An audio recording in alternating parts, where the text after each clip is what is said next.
오늘은 에스핀 김형진 대표님과 함께 또 시장이 급락 이후에 급반등이 오는 상황이었어요. 또 시장 진단하고 전략 세우겠습니다. 어서 오십시오. 안녕하십니까. 우리 제작진들이 이번엔 동학 개미 운동이 승리할까 이렇게 타이틀을 붙이셨는데 저는 개인적으로 별로 그런 타이틀을 안 좋아합니다. 어떠세요? 이길 것 같습니다. 이길 것 같습니다. 네. 좋습니다. 이겼으면 좋겠습니다. 지난주에 사실 시장이 지난주에마다 어려웠는데요. 약간 그 변화 가능성들을 꽤 강력히 시사를 언급을 하셨어요. 네. 그리고 꽤 빠르게 지금 시장이 돌아오면서요. 자산시장이 급반등을 다시 하고 있는데 현재 상황은 어떻게 판단하세요? 네, 미국 시장 되게 빠르게 돌아오고 있죠. 그런데 이머징 마켓 쪽하고 하이힐드 쪽은, 그러니까 기업들 쪽은 좀 속도가 느립니다. 네. 그래서 제가 그걸 표로 하나 이렇게 작성을 해봤습니다. 팁스 수익률 추정하는 ETF하고요. 그리고 네. 하이힐드 추정하는 ETF, 그다음에 이머징 마켓 본드 추정하는 ETF. 그러니까 EMBI 스프레드 자체가 저 EMB 인덱스 자체를 추정하고 있기 때문에 그것과 동행한다 이렇게 보시면 될 겁니다. 그래서 팁스하고 저 EMB의 갭을 보면은 EMBI 스프레드가 나타나는 것이고 그것이 이머징 마켓의 신용도를 그대로 뜻한다라면 보시면 되겠습니다. 그래서 제가 저 위에 빨갛게 박스권을 표시한 게 뭐냐면은 저게 작년 5월부터 채권 랠리가 시작을 했거든요. 예. 그래서 그때부터 상승을 시작했는데 최근에 급락을 쭉 하는 그 과정을 놓고 보면은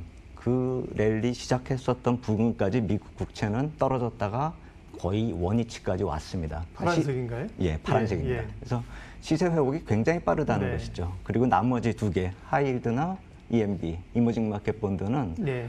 작년 그러니까 랠리 시작했었던 부근을 이탈을 한 거죠. 네. 그리고 그것의 낙폭의 절반도 아직 회복을 못했습니다. 예. 어젯밤에 조금 더 올라왔기 때문에 제가 저게 어젯밤에 뽑은 그래프거든요. 근데 시세가 저거보다 조금 더 올라와서 한 1.65% 이머징 마켓 본드가 올라왔기 때문에 낙폭을 한 5% 정도까지 보이고 있다. 그 박스권 이탈한 5% 정도가 추가적인 하락을 보였다. 이렇게 볼 수가 있겠고요. 그래서 저 이머징 마켓 본드가 한 5% 정도만 더 올라주면 그때부터는 본격적인 시장의 회복이 되고 안정을 찾는다. 이렇게 볼 수가 있을 것 같습니다. 그래서 정리하면은 미국의 자산 시장이 전 세계에서 가장 또 빨리 올라오고 있고 개선이 되고 있고 하이힐드 같은 경우도 개선이 시작이 됐습니다. 그래서 지난주에 말씀을 드렸었던 자금난 기업들 보잉이나 뭐 델타에어 이런 주식들이 보잉 같은 경우는 저점에서 지금 78%나 올라온 상태고 델타에어 같은 경우도 60% 넘게 올라왔죠. 그래서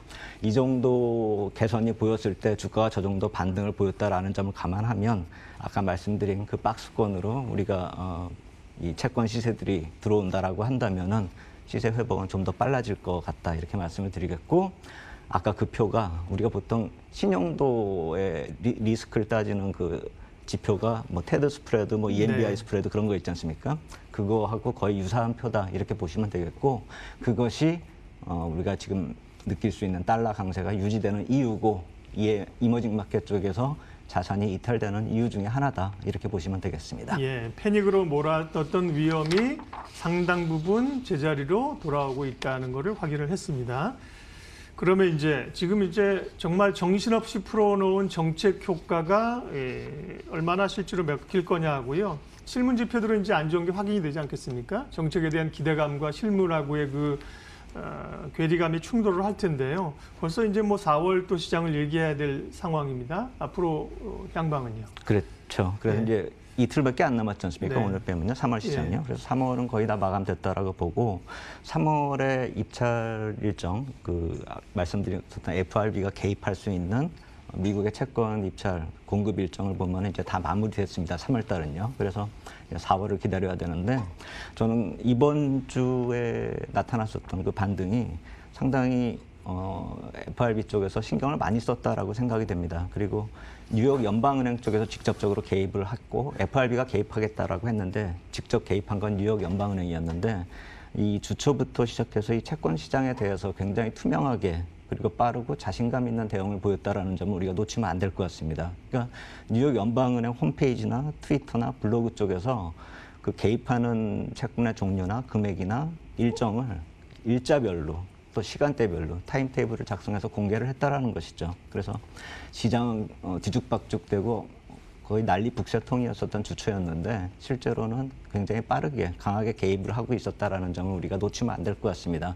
그래서 그러한 모습들이 계속 진행이 됐고 그래서 지난주에 보여왔었던 그 FRB 대차 대조표를 보면은 이번 주 집계를 보면은 지난주에 말씀을 드렸죠. 이제 최고치를 얼마 안 남겼다 이렇게 말씀을 드렸는데 결국 또 최고치를 돌파했습니다. 그러니까 2017년에 대차 대조표 최고치가 4.5조였는데 이번 주 집계된 걸 보면 4.67조, 4조 6,700억을 돌파를 했습니다. 그래서 이번 주 입찰까지 개입을 했기 때문에 다음 주에 이제 집계 나오는 거 보면 4조 8천억 달러까지 늘어나겠죠. 그래서 점차 이 대차 대조표가 개입의 속도가 증가하고 그 금액도 커지고 있다라는 점을 우리가 놓치면 안 될 것 같습니다. 그리고 그것이 4월 달에 얼마가 늘어날 것인가를 따져 보니까 2분기에 늘어나는 그 채권 공급량이 전체 금액을 놓고 보면 6,970억 달러입니다. 그러니까 결국 FRB가 만약에 이쪽을 다 개입을 해버린다라고 하면 거의 7천억 달러가 공급이 된다라는 얘기죠. 근데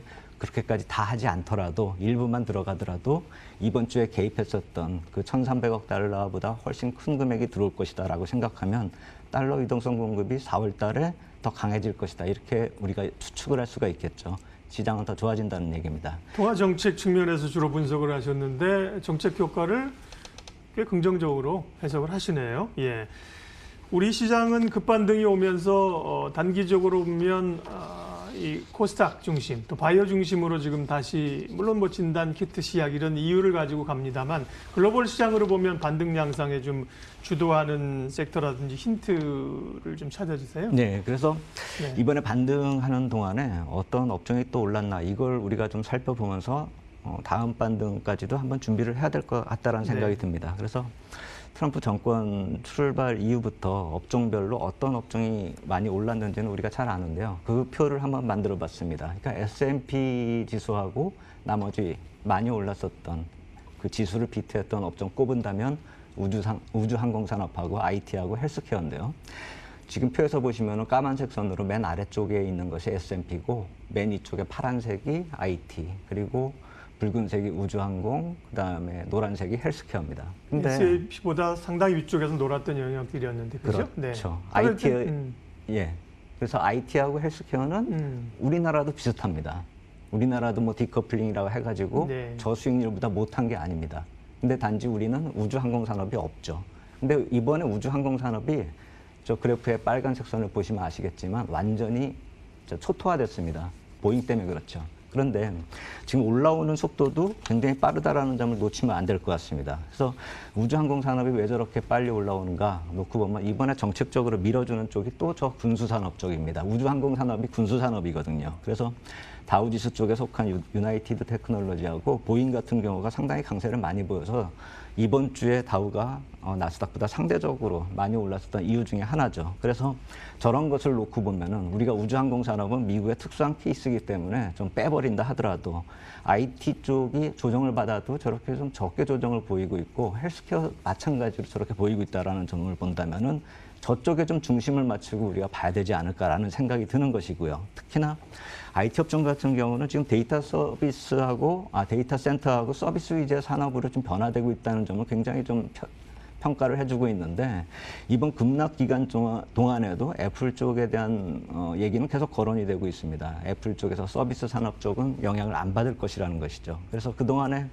미국의 IT 산업을 끌고 왔었던 그 애플과 MS 간 또 아마존 간의 그 데이터 센터하고 온라인 서비스 경쟁을 벌였던 그 상황하고 넷플릭스하고 디즈니 같은 경우가 스트리밍 이 콘텐츠 경쟁을 벌였었던 그런 위기가 섞였었던 하나의 경쟁 구도가 이번에 이런 또 새로운 외부적인 위기가 왔을 때 IT 업종 자체적으로는 기회로 변화되고 있다는 점, 경쟁력이 살아나고 있다는 점을 우리가 좀 살펴볼 필요가 있다는 것이죠. 그거하고 연관지어서 놓고 본다면 한국도 이 서비스 산업 위주의 상승세를 지난 연말 연초에 보였다라는 점을 우리가 좀 놓치면 안 될 것 같습니다. 오로지 반도체 위주의 IT 하드웨어 쪽만 얘기하는 게 아니라 이번 그 상승기, 그러니까 폭락 이전의 상승기 때 보였었던 IT 서비스 위주의 산업, 우리 쪽도 그쪽에 좀 관심을 가져야 될 것 같습니다. IT 서비스로 하면 뭐 클라우드라든지 뭐 이런 쪽 그렇죠. 그렇죠. 예, 혹은 뭐 일부 뭐 포털 이런 쪽이요. 네, 맞습니다. 시장을 긍정적으로 뭐 그냥 막연하게 좋아진다고 하시는 게 아니라 미국의 그 채권 정책 금융시장 분석을 통해서 좋아질 걸로 보셨고 주목할 쪽은 이제 IT와 헬스케어. 예, 헬스케어는 우리가 뭐 지금 얘기하고 있는 바이오 이런 쪽도 포함됩니다. IT는 IT 서비스까지. 그러면 근데 단기적으로 또 올라오긴 많이 올라오기도 했거든요. 전략은 어떻게 가질까요? 글로벌 유동성 압박이 아까 좀 지속이 될 거다라고 말씀을 드렸지 않습니까? 네. 한 5% 남았습니다. 그러니까 채권 지수가 5% 정도 올라와야 되기 때문에 적지 않게 좀 반등을 더 많이 해야지만 우리나라 쪽으로 외국인 매수세가 들어올 것이다. 그러니까 당분간은 좀 외국인 매도세가 나타날 수 있을 것이다. 이렇게 보는 게 맞을 것 같습니다. 그러니까 반등의 강도도 한정적이다. 이렇게 봐야 되겠죠. 다만 아래쪽은 이제 막혔다라고 보는 게 맞을 것 같습니다. 폭락이 또 나온다라고 볼 수는 없는 것이고요. 그래서 시장 안정 이유를 생각을 해봐야 될 텐데 아까 말씀드렸었던 시장 안정 이후에는 IT 산업의 성장성이 다시 부각이 될 것이다. 해외 쪽에서 나오는 분석 자료가 굉장히 많습니다. 그리고 또 하나는 수급 쪽에서 많이 변화가 되고 있습니다. 이 공매도나 대차 잔고가 급감하고 있는데 삼성전자만 놓고 보더라도 금주 들어서 대차 잔고가 한 5,200만 주가 감소를 했거든요. 그래서 주식 선물 쪽에서는 아직 변화가 나타나고 있지 않은데 이 주식 현물 쪽에서 변화가 나타났고 주식 선물 쪽에서 외국인적 환매수가 좀 나타나는 그런 모습이 나타나면 시장이 훨씬 더 빠르게 안정을 찾을 것이다. 4월에 좀 기대를 해볼 만하다. 이렇게 말씀을 드리겠습니다. 네, 이제 뭐 트라우마들이 있고요. 올라온 거에 대한 사실 적지 않은 부담들을 가지고 있는데 김영진 대표님은 시장을 긍정적으로 읽으셨습니다. 예, 시장 또 급등락 장세 어찌 대응해야 될지 SPM 김형진 대표님 함께했습니다. 수고하셨습니다. 감사합니다.